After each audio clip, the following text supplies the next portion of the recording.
오늘 우리에게 주시는 하나님의 말씀은 예레미야 2장 29절부터 끝절까지의 말씀입니다. 너희가 나에게 대항함은 어찌 됨이냐? 너희가 다 내게 잘못하였느니라. 여호와의 말씀이니라. 내가 너희 자녀들을 때린 것이 무익함은 그들이 징계를 받아들이지 아니함이라. 너희 칼이 사나운 사자같이 너희 손자들을 삼켰느니라. 너희 이 세대여, 여호와의 말을 들어보라. 내가 이스라엘에게 광야가 되었었느냐? 캄캄한 땅이 되었었느냐?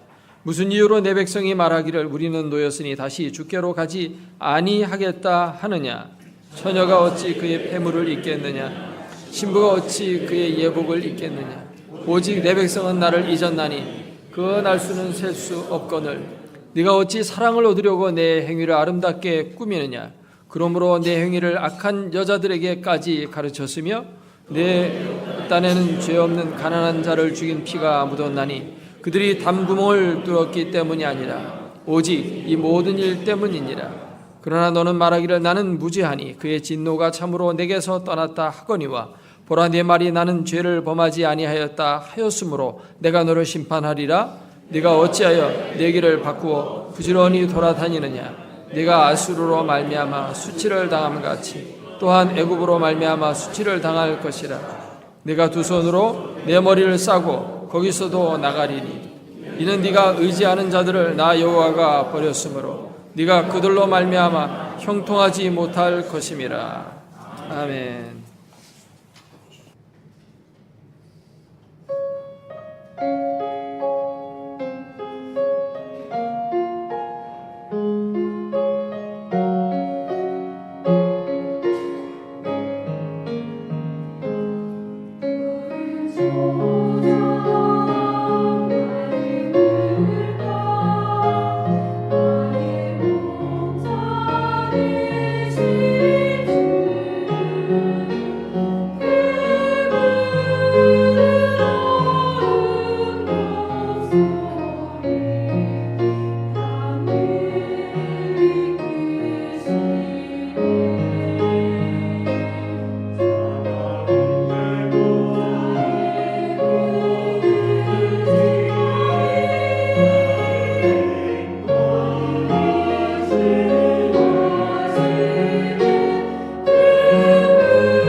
아내의 잔소리에 오래 시달리던 남편이 죽게 됐습니다. 천국 문 앞에 이르렀을 때 베드로가 지키고 서 있다가 어서 오십시오. 당신은 한 가지 질문에 답을 해야 이 천국 문을 들어갈 수가 있습니다 하면서 묻는데, 사랑이라는 단어를 영어로 어떻게 철자가 되는지 말해보라고 했습니다. 그래서 LOVE 아닙니까? 그러니까 예, 맞았습니다. 들어가십시오. 그 사람이 막 천국문으로 들어가려고 하는데 베드로가 다시 불렀습니다. 제가 볼 일이 있어서 잠깐 여기 자리를 비워야 되겠는데 여기를 좀 맡아주십시오. 그러니까 그렇게 하겠습니다. 제가 어떻게 해야 됩니까? 뭐 딴 거 할 거 없고 여기에 오는 영혼들을 한 사람 한 사람 상대하면서 사랑이라는 단어가 영어로 철자가 어떻게 되는지 그 물어보고 맞으면 통과시켜 주라고 했습니다. 그래서 이제 그렇게 하는데 어떤 여자가 천국문 앞에서 기웃거리는 겁니다. 그래서 이렇게 자세히 보니까 자기 아내가 여기 와 있는 겁니다. 깜짝 놀라가지고 아니 당신이 여기 어떻게 왔냐고 물었습니다. 그러니까 당신 장례 치르고 집으로 돌아가다가 교통사고가 나서 당신 뒤따라서 곧방 왔다고 답을 했습니다. 당신이 천국 문지기가 돼서 많이 출세했다고 하면서 당신이 천국 문지기니까 나는 그냥 들어가도 되죠? 그러니까 남편이 아니에요. 여기 들어가려면 내 질문에 답을 해야만 들어갈 수가 있습니다. 그러면서 이제 문제를 냅니다. 뭐냐고 물으니까 이 남편이 잠깐 생각하더니 체코슬로바키아를 영어로 스펠링 어떻게 하는지 말해보라고 했습니다.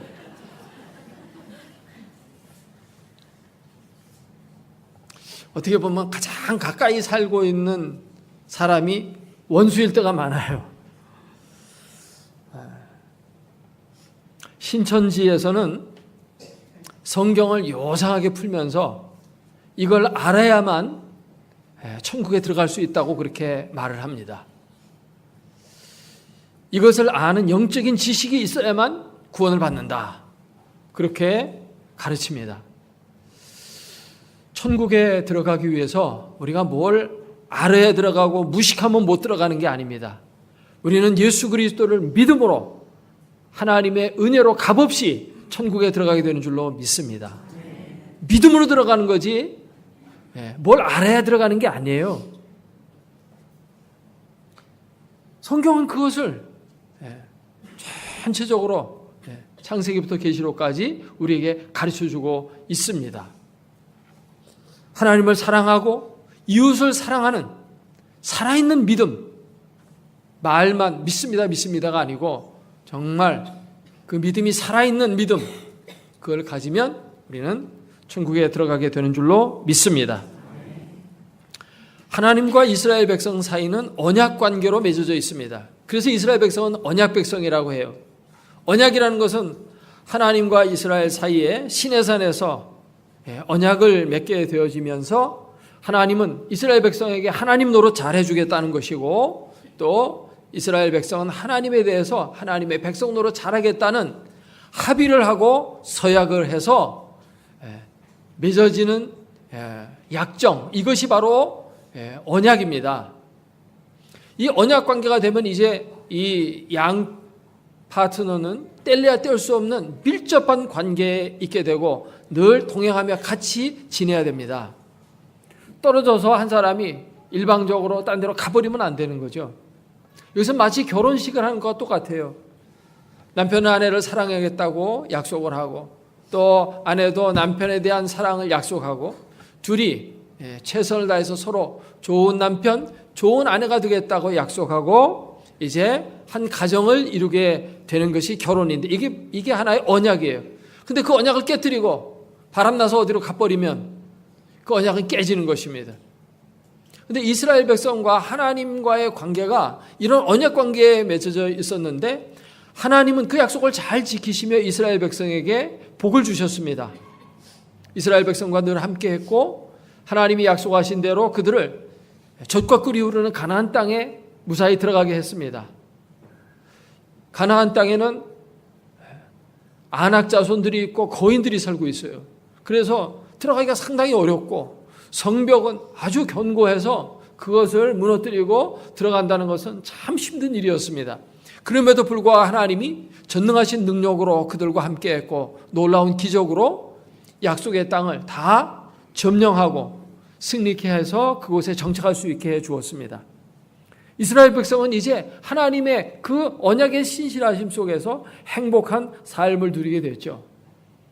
이렇게 사람이 행복해지니까 이게 타락이 오기 시작하는 것입니다.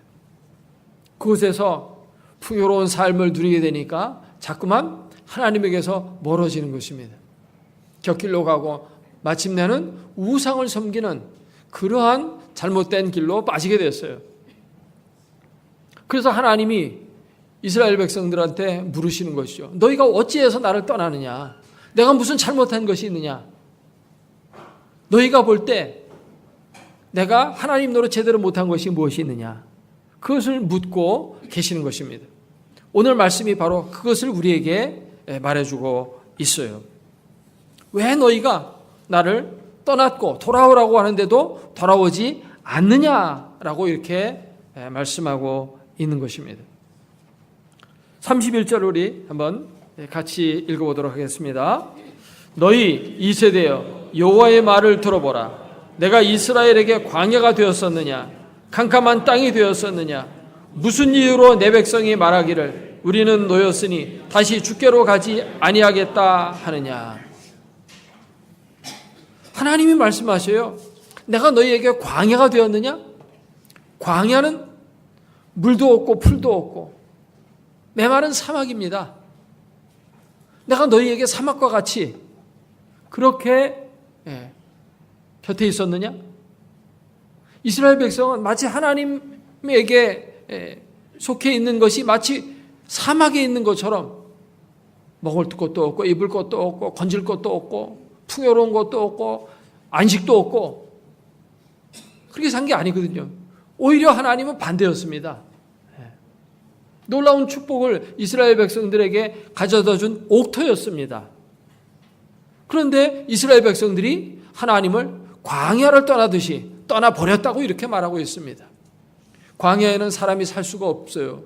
그 마찬가지로 하나님께 가면 살 수가 없으니까 나가자 하듯이 나가버렸다는 것입니다. 내가 광야였느냐? 지금도 이스라엘 가면은 부엘세바 남단 쪽은 전부 광야예요. 사막입니다. 사람 못 살아요. 몇몇 사람들이 사는데 그 사람들은 베두인 족속이라고 뭐 나라도 없고 그냥 떠돌이 인생들이죠. 그들은 몇 사람이 거기서 이렇게 어쩌다 가다 보면 한 사람이 딱 살고 있어요. 마을들이 없어요. 베두인들은 마을을 형성해서 살 수가 없습니다. 왜냐하면 땅이 너무 안 좋기 때문에 거기 조금 뭐 풀이라도 조금 있으면 거기서 양떼 먹이고 그다음에 바로 또 다른 곳으로 옮겨가야 되죠. 살 수 없는 곳이죠. 하나님이 그렇게 살 수 없는 곳입니까? 또 여기 말하기를 내가 너희에게 캄캄한 땅이 되었느냐? 깜깜한 곳에 가면 우리는 아무것도 할 수가 없습니다. 뭘 볼 수도 없고 일할 수도 없고 즐길 수도 없고 행복할 수도 없고 아무것도 할 수 없어요. 지하 감옥 같이 깜깜한 곳에 들어가 있으면 답답하고 인생에 낙이 없어요. 내가 너희에게 그런 존재였느냐? 이렇게 묻고 계시는 것이죠. 그런데 어찌해서 나를 떠났느냐? 그리고 돌아오라고 그렇게 선지자들을 보냈는데 선지자들을 죽이고 돌아오지도 않고 그렇게 하느냐라고 말씀하고 있습니다. 그러면서 하나님 자신이 어떤 분인지를 그 다음 절에서 우리에게 알려주고 있습니다. 32절을 같이 읽겠습니다. 처녀가 어찌 그 폐물을 잊겠느냐? 어찌 그 예복을 잊겠느냐?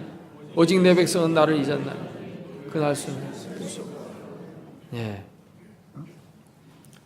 처녀가 어찌 그 폐물을 잊겠느냐? 이 폐물이라는 말은 장신구라는 말로도 번역될 수 있는 말입니다. 처녀에게 장신구는 정말 귀중한 거예요. 그래서 이 장신구, 특별히 목걸이라든지 귀걸이라든지 또는 예쁜 뿌러지라든지 머리에 다는 리본이라든지 또는 여러 가지 가지고 있는 옛날에 옥비녀라든지 이런 것들이 다 폐물이고 장신구예요. 그것은 이 처녀에게 너무도 소중한 것이에요. 그것을 너무도 아끼고 사랑하지요. 왜냐하면 그것이 자기를 아름답게 하고 가치 있게 만들어주기 때문입니다. 그런 장식품들을 몸에다가 걸쳐보세요. 얼마나 예쁩니까? 여자는 예쁜 그것을 최고의 목적으로 사는 것 같아요. 하여튼 예쁜 거라면 뭐든지 다 사다가 바르고 그리고 입고 갖다 붙이고 그러잖아요. 지금 여기 보면은 남자들은 그런 거 관심 없는데 여자들은 뭐다 하여튼 뭐든지 하나씩 다 갖다가 달고 붙이고 그러고 왔잖아요. 그게 나를 멋있게 만들어주기 때문에 하나님은 우리의 삶 속에 찾아오셔서 우리의 인생을 멋있게 만들어주시는 분이라는 것입니다.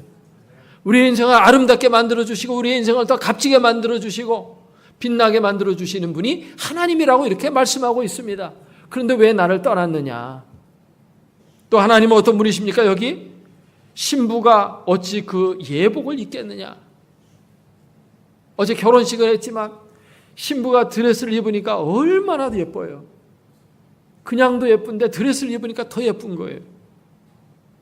정말 천사와 같이 예쁜 모습이 나타나는 게 예복이에요. 그러니까 하나님은 우리에게 있어서 어떤 분이시냐? 예복과 같은 분이에요. 이 예복이 없으면 어떻게 합니까? 우리의 모습이 추해요. 남루한 옷 걸치고 있어 보세요. 추하잖아요. 보잘것 없어 보이잖아요. 비천해 보이잖아요. 근데 하나님을 믿으면 우리가 멋져진다는 것입니다. 아름다워진다는 것입니다. 사람들이 흠모하는 대상으로 바뀌어진다는 것입니다. 하나님은 우리에게 그런 분이셔요. 근데 이스라엘 백성들이 이 하나님을 떠났어요. 내게 무슨 불의한 게 있느냐? 내가 뭐 잘못한 게 있느냐? 하나님은 계속 말씀하고 계시는 것입니다.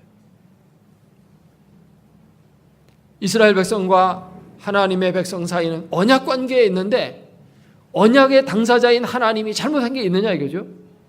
없다는 것입니다. 그럼 누가 잘못했어요? 반대편 이스라엘 백성 쪽에서 잘못한 것입니다. 하나님을 정말 자신의 하나님으로 온전히 믿고 섬기고 믿음으로 나갔어야 되는데 그게 아니에요. 풍요로워지니까 하나님보다는 물질을 따라가는 것입니다. 그리고 물질만 따라가는 것이 아니라 우상을 만들어 섬기게 되었다는 것입니다. 사람의 마음속에는 종교심이라고 하는 씨앗이 있어요. 그래서 하나님을 섬기지 않으면 뭔가 다른 거라도 섬겨야지. 그렇지 않으면 뭔가 허전해가지고 견딜 수가 없는 거예요. 하나님을 믿지 않으면 뭔가 다른 의지하는 게 있어야 돼요. 돈을 의지하든지 권력을 추구하든지 쾌락을 추구하든지 뭔가가 있어야지.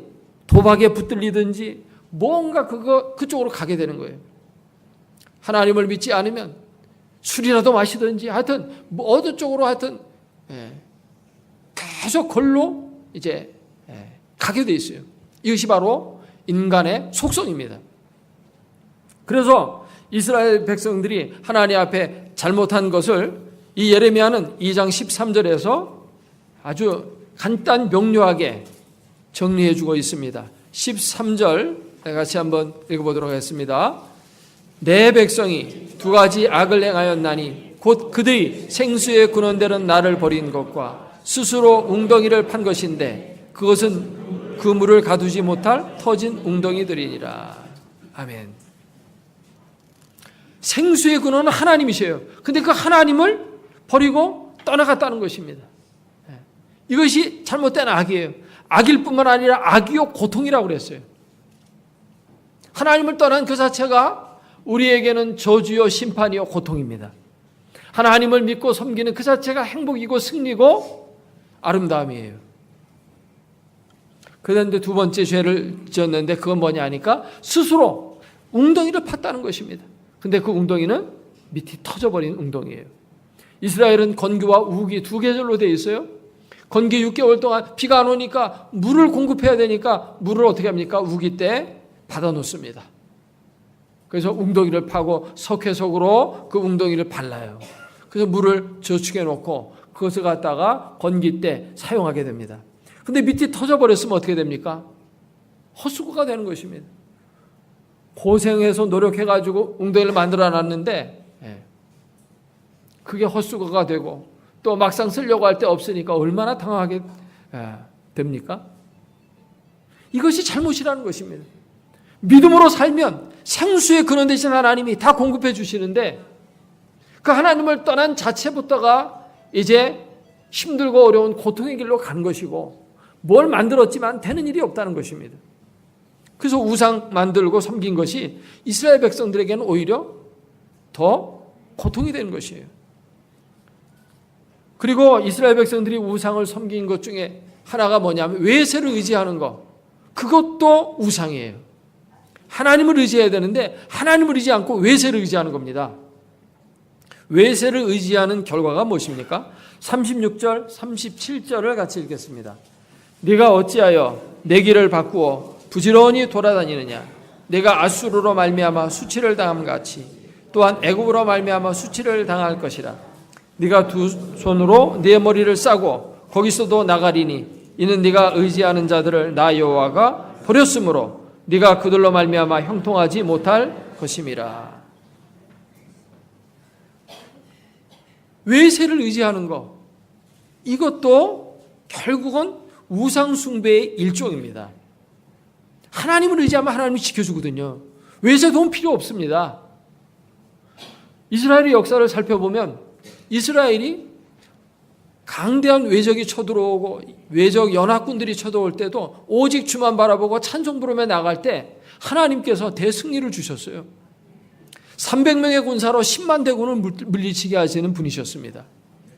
근데 하나님을 의지하는 것이 약해지니까 뭔가 딴 걸 의지해야 되겠거든요. 그러니까 물질을 의지하고 환경을 의지하고 외세를 의지하는 것입니다. 우리 그리스도인들이 오늘날 외세를 많이 의지하는 것 같습니다. 미국을 많이 의지해요. 근데 미국도 의지할 것이 못 됩니다. 환경을 의지하지 말고 하나님을 의지해야 돼요. 일반인들은 외세를 많이 의지해도 그건 하나님을 안 믿는 사람들이니까 그렇다 손치더라도 믿는 성도들도 하나님보다 미국을 더 의지해요. 미국이 이 나라를 지켜주는 것이 아니고 하나님이 지켜주시는 겁니다. 이걸 분명하게 해야 돼요. 사드가 이 나라를 지켜주는 게 아닙니다. 사드가 핵 못 맞습니다. 미사일.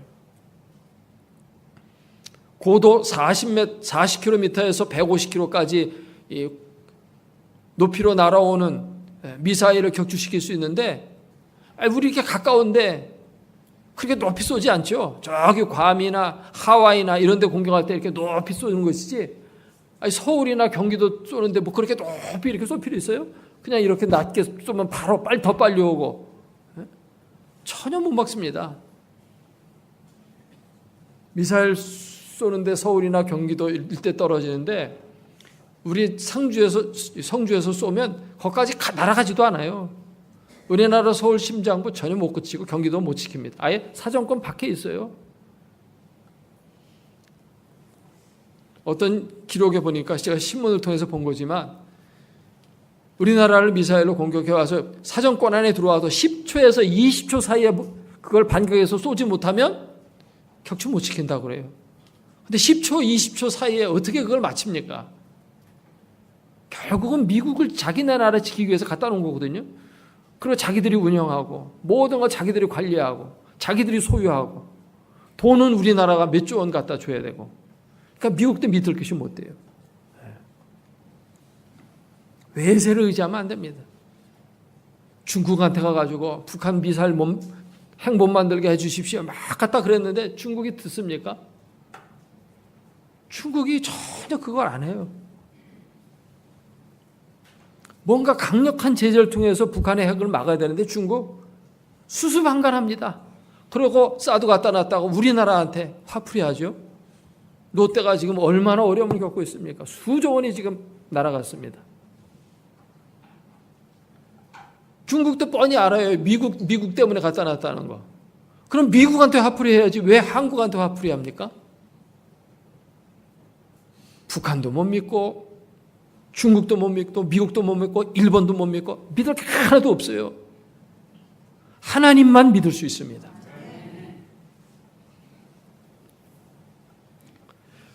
근데 이스라엘 백성들이 그 당시에 똑같아요, 상황이.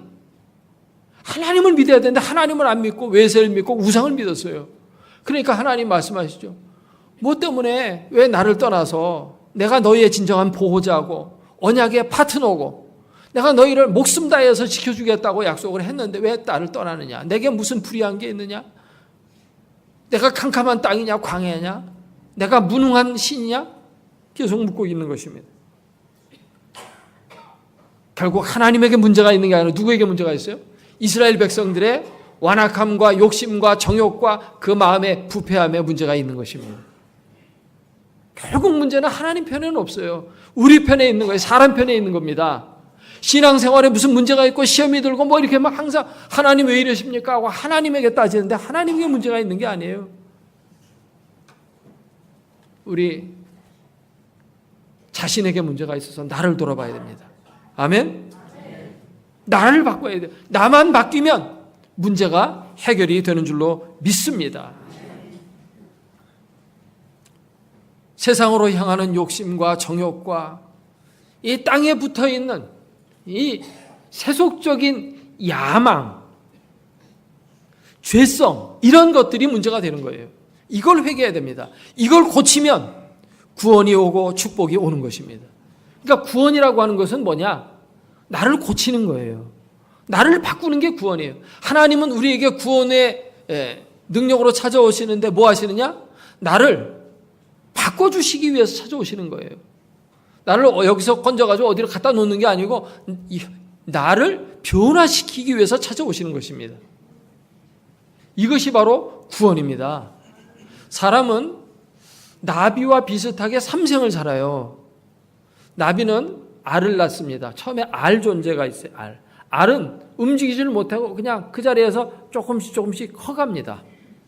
그러다가 어느 순간에 알을 깨고 나와가지고 애벌레가 됩니다. 애벌레는 어디를 돌아다녀요. 그러면서 또 점점 성숙해 갑니다. 그러다가 어느 순간에 고치를 틀면서 번데기가 되죠. 그래가지고 고치를 뚫고 나와서 나비가 돼서 하늘을 나는 존재로 바뀌어집니다. 아무것도 할 수 없고 그냥 알 속에 가만히 앉아서 성장만 하고 있는 알 단계, 식물과 같은 단계에서 애벌레가 돼서 동물과 같이 돌아다니면서 성장하는 단계. 이 두 번째 생을 살다가 그 다음에 세 번째 생은 하늘을 나는 삶을 살아요. 사람 똑같습니다. 어머니 뱃속에 있을 때는 어디 못 돌아다닙니다. 그냥 뱃속에만 있어야 돼요. 뭐만 합니까? 식물처럼 크기만 커져요. 그러다가 출산이 되면 동물처럼 성장되면서 막 돌아다니면서 삽니다. 근데 이게 전부가 아니죠. 세 번째 생이 있는데 그것은 바로 우리가 부활의 몸을 입고 하늘나라에서 사는 삶을 누리는 것입니다. 이 삼생을 사는 거예요. 사람이 이렇게 삼생을 살아갈 때 변화되듯이 우리의 구원도 하나님이 그렇게 변화시키는 것으로 나타나는 거예요. 땅에 속한 자를 하늘에 속한 자로 바꿔놓는 것입니다. 죄인을 의인으로 바꿔놓는 것입니다. 그것이 바로 곧 구원인 것입니다. 예수님이 이 땅에 오셔서 처음 행하신 기적이 갈릴리 가나 혼인잔치에서 물을 포도주로 바꾼 것입니다. 예수님이 이 땅에 오셔가지고 제일 먼저 죽은 자를 살린다든지 뭔가 멋진 거 하나 해야 되는데 기껏 해가지고 물을 포도주로 바꾸는 거. 꼭 무슨 마술사가 뭐 바꾼 것 같아요. 예? 무슨 장갑 탁 벗어가지고 모자 속에 집어넣었더니 탁 꺼내니까 토끼가 되어 나오듯이 예수님 무슨 그런 거 하기 위해서 예수님이 오신 분이 아닙니다. 물로 포도주 바꾸려고 오신 게 아니에요. 그것이 보여주는 의미가 있습니다. 그게 뭡니까? 예수님이 행하시는 구원, 그것이 뭔지를 보여줘요. 그건 뭐냐 하니까 바꾸는 거예요. 물과 같이 별 볼 일 없잖아요. 발 씻는 물이거든요. 정결 예식을 따라서 항아리에 담아뒀던 물이라고 해요. 그건 뭐예요? 정결 예식은 손 씻고 발 씻는 거거든. 근데 그 물이 뭡니까? 잔치상에 가장 귀한 극상품 포도주로 바뀌어졌습니다. 무가치한 것이 가치 있는 것으로 바뀌어지고, 무의미한 인생이 정말 의미 있는 인생으로 바뀌어지고, 실패한 인생이 성공하는 인생으로 바뀌어지고, 땅에 속한 자가 하늘에 속한 자가 되고, 마귀의 자식이 하나님의 자녀로 바뀌어지고, 이런 바꾸는 일을 하러 오신 분이 예수님이라는 거예요. 이게 바로 뭡니까? 구원입니다. 아멘? 따라습니다. 구원은 바뀌는 것이다. 하나님의 자녀가 되는 이러한 놀라운 신분으로 바뀌어지는 거예요. 인격이 형편없었던 사람이 정말 예수님의 인격으로 바뀌어지는 거. 이렇게 바뀌어져서 하나님의 자녀가 되어서 하나님이 예비해 주신 영생을 허락해 주시고 천국을 기업으로 상속받게 해 주시고 많은 것들을 주시는 것입니다. 그러나 그 중심에는 바뀌는 게 있어요. 하나님은 우리를 바꾸시는 분이십니다. 할렐루야. 그래서 고린도후서 5장 17절에 누구든지 그리스도 안에 있으면 새로운 피조물이라 이전 것은 지나갔으니 보라 새 것이 되었도다. 새 걸로 바뀌어지는 거예요. 그냥 양만 분량만 많아지는 게 아니에요. 질적으로 새로워지는 것입니다. 할렐루야. 뭔가 조금 개량되는 것이 아니에요. 새롭게 빚어지는 것이에요. 새로운 피조물이라. 하나님이 전능하신 능력으로 무에서 유를 창조하듯이 그렇게 새롭게 창조하시는 걸작품으로 바뀌어지는 거예요. 이것이 그리스도 때문에 이루어지는 것이고, 그래서 그리스도 안에 있으면 새로운 피조물이 되는 것입니다. 예수 그리스도의 십자가의 공로로 내 죄가 씻겨져서 새 사람이 되는 것입니다. 사망에서 생명으로 옮겨지는 것입니다. 이러한 엄청난 변화가 그리스도 안에서 이루어지게 되어집니다. 하나님은 우리를 바꾸시기 위해서 오늘도 우리를 불러주십니다. 우리의 못된 성품을 바꿔주시고, 우리의 실패한 인생을 성공적인 삶으로 바꿔주시고, 불행한 삶을 행복한 삶으로 바꿔주시기 위해서 오늘도 여러분들을 부르고 계십니다. 이전에는 하나님 앞에 나아가는 것이 어려웠어요. 하나님 앞으로 나아갈 땐 대제사장이 1년에 한 번 딱 나갈 수 있어요. 거기만 나가면 정말 복 받는 건데 아무도 못 가요. 그런데 예수 그리스도의 십자가로 말미암아 예수님이 십자가에 달려 죽으시는 그 순간 성소의 휘장이 찢어지면서 위에서 아래로 갈라지면서 휘장이 열리게 됐어요. 이제는 누구든지 하나님 앞에 나아갈 수 있는 새롭고 살아있는 길이 열리게 되었습니다. 하나님은 누구든지 나오라는 것입니다. 그리스도 안에서 모든 사람에게 새로운 변화와 축복을 주신다는 것입니다. 여러분 인생이 바뀌어지기 원하십니까? 더 행복해지기 원하십니까? 더 건강해지기 원하십니까? 더 축복의 삶이 되길 원하십니까? 그러면 하나님 앞에 나오십시오. 정말 믿음으로 하나님 앞에 나오세요. 주님은 벌써 휘장을 열고 기다리고 계세요. 누구든지 나오라는 것입니다. 그러면 바꿔주십니다. 이것이 곧 구원입니다. 미국 시카고 어느 교회에서 장례식이 거행됐습니다. 3살짜리 여자아이가 죽어서 장례식을 치르고 있어요. 모두가 너무 불쌍해서 슬피 울고 있었어요. 기도하는 시간에 한 알코올 중독자가 충혈된 눈으로 얼굴이 빨개가지고 거기 나타나서 사람들이 눈 감고 기도하는 그 순간에 그 관에서 그 아기의 신발을 벗겨갔습니다. 그거 가지고 팔아가지고 술 마시려고 벗겨간 것입니다. 그 사람이 누구였냐니까 그 사람 아버지입니다. 정말 쓰레기 같은 인생이 아닐 수 없습니다. 그런데 그 이후에 20년이 지났습니다. 시카고 제1장로교회에서 부흥회가 열렸는데 거기에서 강사가 이렇게 외쳤습니다. 죽은 딸의 장례식에서 신발을 훔쳐갔던 파렴치범은 바로 저였습니다. 만물의 찌꺼기 같은 나를 살려주시고 하나님의 일꾼으로 삼아주신 분은 우리를 고쳐주시는 사랑의 하나님이십니다. 그가 예수 그리스도를 만났어요. 그랬더니 하나님이 그를 고쳐주셔서 변화시켜 주셨어요. 그래서 그는 목사가 되었고 수천 명의 알코올 중독자들과 노숙자들을 주님 앞으로 인도하는 그러한 주님의 일꾼으로 바뀌어졌던 것입니다. 이 일을 누가 했습니까? 하나님이 하신 겁니다. 내가 새로운 인생을 살고 싶고 내 삶이 바꿔지고 싶고 정말 멋진 인생으로 내 삶이 이렇게 고급화되기를 원하는데 노력한다고 되는 게 아니에요. 인간은 할 수 없습니다. 힘으로도 되지 않습니다. 능으로도 되지 않습니다. 오직 하나님의 영으로 되는 것입니다.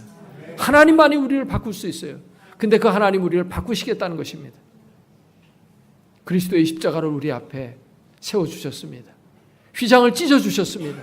누구든지 내게 나오라는 것입니다.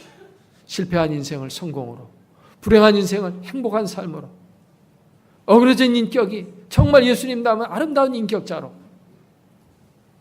죽음으로 끝날 수밖에 없는 인생을 영원한 생명의 삶으로 바꿔주시겠다고 오늘도 우리를 두 손 들고 환영의 손길을 내미시며 초청하고 계십니다. 이 예수님을 사랑하고 이 예수님 앞에 날마다 더 가까이 나아가서 예수님이 주시는 그 풍성한 삶과 생명을 누리는 여러분 되시기를 주의 이름으로 축원합니다. 같이 기도하겠습니다.